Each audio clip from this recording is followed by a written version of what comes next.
Muy buenas noches, bienvenido a la Caravana Cultural, gracias por venir, por estar. Nosotros somos Habla Guaraní.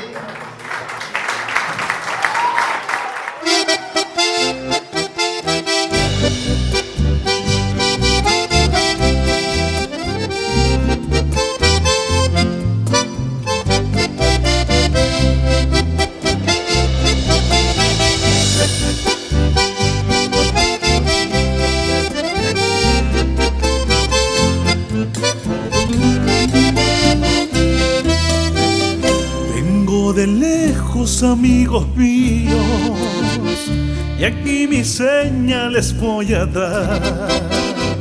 Vengo de lejos, soy de Corrientes, soy forastero de liberal. Nací en el yugo, sufrí la lonja, nada la vida me asusta ya. Como el carpincho juego en el agua, soy forastero de liberal. Igual que el toro me afirmo al suelo cuando me quieren atropellar.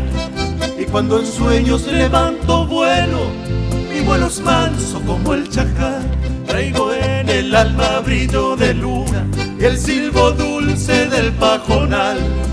Cantor de oído desde la cuna, soy forastero de liberal.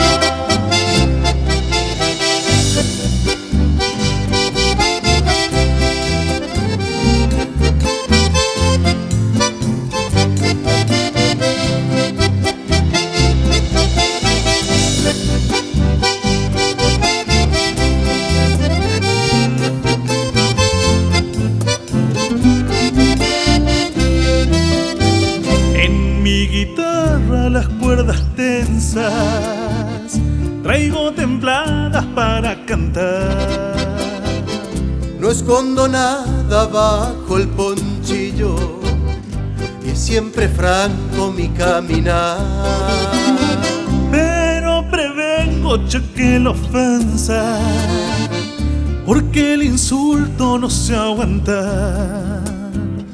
Y porque el filo de mi cuchillo tiene veneno de yarará.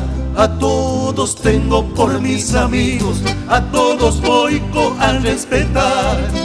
Vivan paisanos, griten conmigo, viva Corrientes, bella heredad. Y a vos te digo, dulce morena, que choco a peche consolar. No tengo espinas, soy yerba buena, soy forastero de liberal.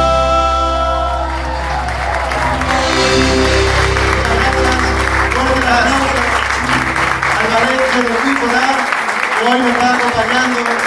Gracias, chicos. Alejandro, Aldana.